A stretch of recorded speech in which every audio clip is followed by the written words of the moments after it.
We're on the 826.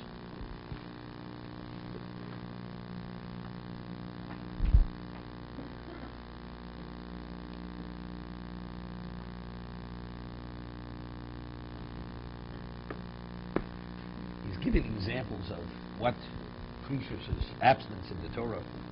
We find, he says, you find Yaakov Avinu when he was mispalel, when he prayed. What did he pray for? Lechem, lecho, beged, lubush. The minimum. Nothing more than that. You know, you can ask for a livable wage. You know? Whatever the standard of living is. Beged, lubush. Lechem, lecho, beged, lubush. Umehem hashenem al-aron, yain v'shech al teisht. He says you should not drink wine or sheikh or anything which is intoxicating. Ulahavdu bein hakorosh bein hakol, to differentiate, distinguish between what's holy, what's not. Ulahoris of Israel, easier. Kol ha'osek b'masa avoda, one who engages in the act of avoda, service in the base of Mikdash. Shliyascho mashi yachiru mashlomas avoda lokim, even though it's a little bit different. There, it's totally inappropriate. A Kohen who drinks a certain amount of wine which has relative intoxication, it's inappropriate that the person in that state officiates. But if you do putting on your tefillin, you're learning, right? It takes away from your focus. Okay, but it's not abstinence. Which even a revius, a Kohen drinks even a revius of wine, he's disqualified. If he does avoda, it's not a valid avoda. You drink a revius wine, and then you study what. Your mind is what it somehow impairs your judgment, your evaluation. It doesn't. So why there? The answer is because there, when you're standing, you're serving Hashem, it's another level. So I'd say it's something totally unrelated to what we're discussing over here. But he says, but it's an example that when you're doing avodas Hashem, you cannot be engaged more than you have to. It's at the most minimal level. It's a model. Anything which will distract you from avodas Elokim, whatever that may be. So if avodah in Beis Hamikdash, it's a revius yayin. In other situations, you need more to sustain yourself, but more is a distraction. And life is avodas Elokim. Every moment of life is avodas Elokim.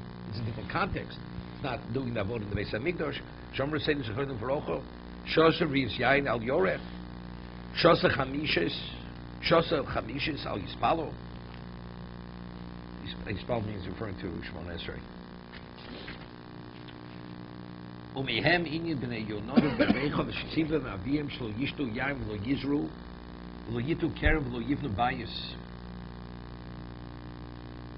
v'yeshu bo'olim chutz l'yishuv. He instructed his descendants they shouldn't engage in regular, normal behavior in terms of, because it'll be distracted.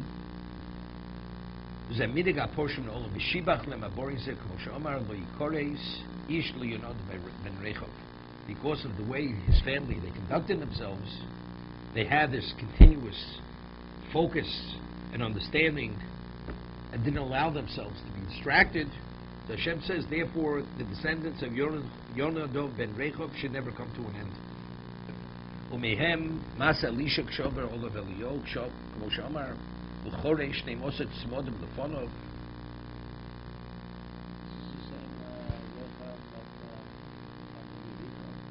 No, that's Rochav. Rochav is only. It says Eliyahu before he ascended. It says he passed the spirit on to Elisha. So it says uchoresh neimoset smodim lefonov v'iniach yodo min hakol v'olach achrov. Initially, when they met, it says he was plowing with 12 pairs of oxen. V'iniach yodo min hakol, he left it all. He followed Eliyahu to become a student. Moshe Nemar, Eshoka no loovi liimi ve'elcha achrecha. I'm going to kiss my parents farewell, and I will follow you. V'yelech achrei Eliyahu v'yisharseu, and he became his attendant. The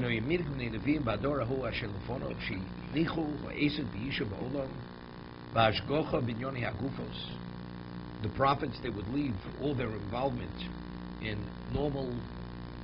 their normal function and to be concerned about anything that had to do with the physicality, to just become a Navi.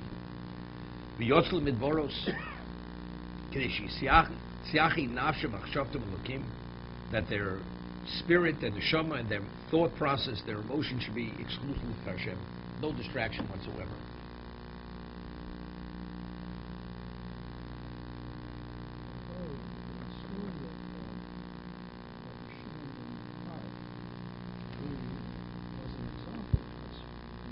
Well, he had no choice.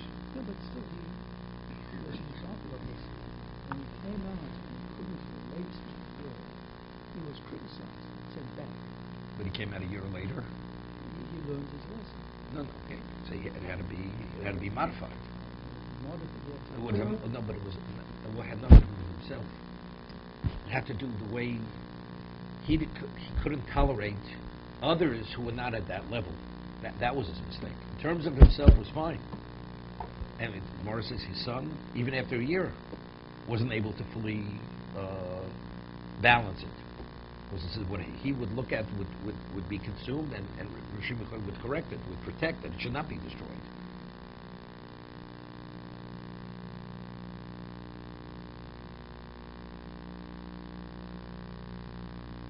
I mean, you read about Rav Shimon Koy in one area.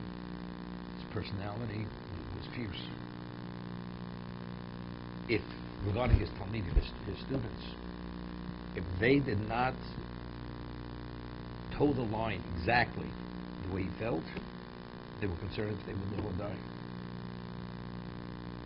I mean, that's how that was his level of exactness in everything he did with Shimon Koy. You know, he was literally like fire. I mean, Shimon Koy was not greater than Hillel Zokin. Hillel Zokin was greater, and yet Hillel was, you read it, Hillel was gentle and soft and different personality. In this other case, the Judah ibn Tibbon's case, not just separating himself from No, but he couldn't. No, he had no choice. He had no choice. No, so he came back.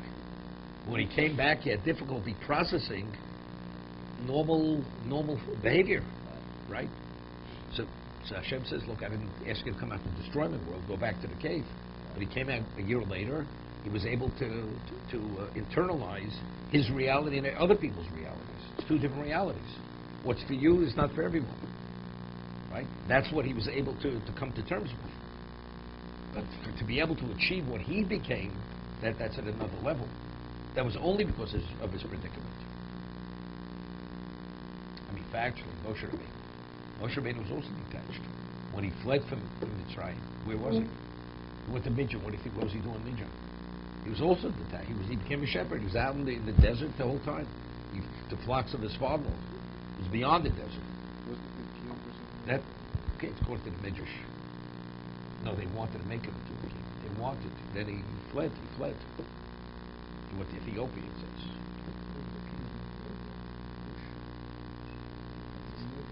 The Medrash, but then afterwards they wanted him to marry the widow of the other king, and then he says he can't, and then he fled. He fled Ethiopia.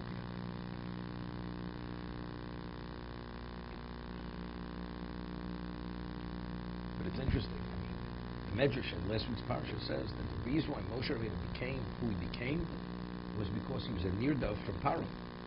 Because he was a fugitive. Because he was a fugitive, and he was in a position where he's detached, and he felt he had nobody but Hashem, and he had nothing. That's why he was Moshe Bechiro. Ultimately, that's the reason why he achieved a special level. So sometimes circumstance puts you in a position that you come to certain realizations, and that realizations make a person special. That's why he became special.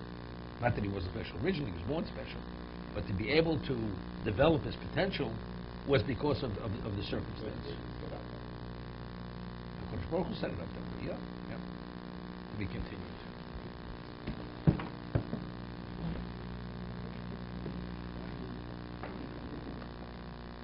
You want a piece of meat to be soft? You tenderize it. You take the mallet, you hit it, then it becomes soft. So again, first has to be beaten up a little bit to come to certain realizations. Many years years ago. Just see it these days. Many years ago, Soft for the place. Bruce Rappaport used to come visit the show. He told him a story. This person, it was a very special donkey. This donkey, all you have to say please to this donkey, it would do whatever the master would say. This person was to purchase his donkey for a lot of money, breaks into his house, he says please, the donkey doesn't move. So he feels he was really duped, he was misled, he's upset, he goes to me, he says, I want you to take it out. You sold it to me, you fooled me. He says, impossible. This donkey, you say please, he says, well, comes to his house, he says, I'll show you, please. The donkey doesn't budge. He's like, I have to tell you one thing. He picks up a block of wood, slams it in the head of the donkey. He says, please, donkey. Donkey moves. Okay, now you understand.